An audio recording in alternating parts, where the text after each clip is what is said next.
Breaking news in the Bronx. This is Bronx Fan Central. Hey, Yankees fans, stop whatever you're doing right now. Because today, Bronx Fan Central is bringing you 3 massive updates you need to hear before anything else. Don't go anywhere. We've got some huge news about our team today. We're talking injuries, the bullpen, and a legacy story that will blow your mind. These are 3 hot topics straight from the pinstripe universe, and each one of them could have a way bigger impact than you might think at first glance.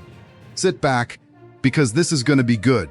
Because in the Bronx, the story never stops. News 01, 901, and the recovery the Yankees needed to hear. Anthony Volpe is recovering from left shoulder surgery, and the latest updates just dropped straight out of Steinbrenner Field during spring training. According to reports from the New York Post, Volpe spoke with reporters and confirmed that his recovery is progressing well. The shortstop has already been cleared to make diving plays in the field, which was considered the biggest physical test following his operation back in October of last year. On top of that, he is making progress in batting practice, which is a massive green light for the entire Yankees universe. To understand the magnitude of this news, you have to look back at what happened last season. Volpe suffered a torn labrum in May of 2025 after a nasty fall on the field. From there on out, his season completely derailed. He finished the year with a .212 batting average, a .663 OPS, and 19 errors, tied for third most in the major leagues. And that is for a guy who won a Gold Glove in 2023. 2 cortisone shots barely managed to control the pain during the season. His shoulder simply was not responding to treatment. Now, for the first time in over a year, Volpe is saying he feels real improvement every single day. Every day is better, even if it is just a tiny bit, he said. That is a night and day difference from what he was going through in 2025, when the treatments were not doing anything at all. Look, if you follow the Yankees, you know exactly what Volpe means to this team. He is not just a shortstop. He is a centerpiece of the franchise's future. When you see him playing through pain, booting balls he used to field in his sleep, batting .212 over an entire season, it hurts. It hurts seeing a player of that caliber being held back by an injury that just would not heal. You deserve to see the real Volpe. And now, for the first time in a long time, it looks like that Volpe might finally be back. Let me be honest with you guys, right before that injury in May 2025, Volpe was rocking a WRC plus around 115. That is elite level production, and I truly believe that player is still in there. The issue was never talent, it was never a lack of dedication. It was a busted shoulder playing under maximum pressure in New York. Now that he actually got the surgery, and his body is responding the way it should, I think we are going to see a revitalized version of Volpe in 2026. Maybe not right out of the gate, but as the season goes on, this guy could absolutely break out. The Yankees expect to have Volpe back sometime in April, though May is still on the table depending on how he progresses in live action. In the meantime, Jose Caballero is slated to be the opening day starter at short. Caballero posted an .828 OPS in 40 games for the Yankees last year. Really respectable numbers, and he is not going to give up that spot without a fight. This creates a healthy competition that could actually elevate both of their games. The next step for Volpe is live BP, and depending on how he looks there, the club will have a much clearer timeline for his return. So, what do you guys think? Do you believe Volpe can get back to the level he was playing at before the injury? Drop it in the comments.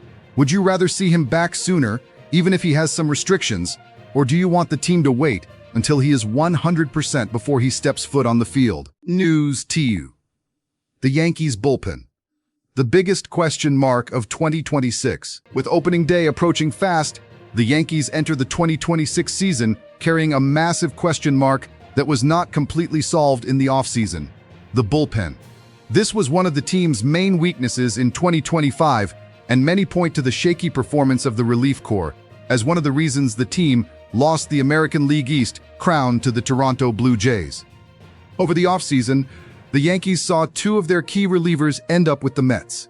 Devin Williams, who arrived with a ton of hype after a brilliant run with the Milwaukee Brewers, simply could not adjust to the pressure of playing in New York. He packed his bags and signed with the Mets. Luke Weaver also headed over to Queens. Weaver had more acceptable numbers: 4 wins, 4 losses, a 3.62 ERA, and 72 strikeouts in 64 and 2/3 innings, but still far from the level the Yankees needed. Now, the team's bullpen features David Bednar, Camilo Doval, Fernando Cruz, Tim Hill, Jake Bird, and Paul Blackburn. Bednar was acquired in a trade with the Pittsburgh Pirates and was a rock-solid addition. 4 wins, 0 losses, a 2.19 ERA, and 35 strikeouts in 24 2/3 innings. Doval came over from the San Francisco Giants, had a rough start, but improved throughout the season, finishing with a 4.82 ERA in 22 games for the Yankees. You know just as well as I do that the bullpen can be the difference between winning a championship and getting bounced in the playoffs. You have seen it happen. A blown lead, a playoff series given away by relievers who were not at their best. That is the ultimate nightmare for every Yankees fan. And the truth is, this is still the most unpredictable part of the roster. You cheer for them, but you are holding your breath every single pitch. Look, I like Bednar. He has been the guy who convinced me the most since he got here. A 2.19 ERA is not luck, it is consistency. The problem I see is the lack of left-handed depth. Tim Hill is the only southpaw in the bullpen. In a league where managers exploit every possible matchup, relying on a single lefty is a real risk. I hope the Yankees front office has a backup plan for this scenario during the season, because if they do not, it is going to get exposed at the worst possible time. The clear strength of the Yankees is in the starting rotation, especially if Jarrett Cole returns in mid-May, as expected after his Tommy John surgery. With Cole, Max Fried, Cam Schlittler, Will Warren, and Ryan Weathers, the rotation looks super competitive. But a good rotation without a reliable bullpen is a recipe for frustration. Aaron Boone's job is going to be balancing these two worlds over the course of 162 games and keeping the bullpen glued together during the division title race. In your opinion, is the Yankees' bullpen good enough to fight for the division title? Or do you think the front office still needs to make one more move before opening day? Sound off in the comments. I want to know what you think. News 3. Austin Wells to represent the Dominican Republic in the World Baseball Classic. And we have reached the third news of the day, and this one might be the most surprising of the three. New York Yankees catcher Austin Wells has been confirmed on the Dominican Republic's roster for the 2026 World Baseball Classic.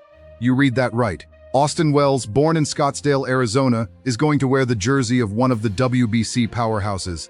And no, it is not a mistake. The story behind this is beautiful. Wells can represent the Dominican Republic because his mother, Michelle, is of Dominican descent. Both of her parents are from the Dominican Republic. Michelle and Austin's dad, Greg, met at the University of Arizona, where she was a gymnast and he played baseball. The WBC eligibility rules allow players to represent countries they have family ties to, and Wells fits that criteria perfectly. He grew up in Las Vegas, attended Bishop Gorman High School, and played college ball in Arizona. But the Dominican heritage from his mother's side of the family was enough to open this door. I know what you are thinking, but he is from Arizona. And he is. But look at the beauty of this. Austin Wells has the opportunity to honor his mother's family roots on an international stage. The World Baseball Classic is one of the most exciting tournaments in modern baseball, and the Dominican Republic is one of the strongest national teams in the history of the competition. For a young catcher who is growing within the Yankees organization, this experience can be life-changing both personally and professionally. I think this story is incredible. When you think of baseball as a sport that connects cultures and families, this is exactly the kind of story that represents that. Wells is not forcing some artificial eligibility. He has real roots in the Dominican Republic through his mother's family. And from a competitive standpoint, playing in a high-level tournament like the WBC right before the regular season could do wonders for his development as a catcher. He is going to face elite pitching, catch incredibly difficult pitches, and experience the pressure of playing for a country. That builds a player. For the Yankees, Wells participating in the WBC is a double-edged sword. On one hand, it is a massive showcase for a young guy establishing his place on the roster. On the other hand, there is always the risk of injury or wear and tear before the regular season even begins. What the Yankees fan base wants to see is Wells healthy and sharp when opening day rolls around. But if all goes well, he comes back with more confidence, more international experience, and ready to take his spot behind the dish in the Bronx. So, what do you think of this story? Were you surprised to hear that Austin Wells is playing for the Dominican Republic? Do you think this experience will be good for him heading into the season? Let me know in the comments. I love hearing what you guys have to say. Those were 3 massive stories today. Volpe, recovering better than expected, the Yankees bullpen still being a real question mark, and Austin Wells embracing his Dominican roots in the World Baseball Classic. These are the kinds of stories that show exactly why this 2026 season is going to be unlike anything we have seen in recent years. If you want to keep up with all the news and analysis on the New York Yankees, subscribe to Bronx Fan Central right now so you do not miss a single update. Hit that notification bell, drop a comment, and I will see you in the next video. Let's go Yankees!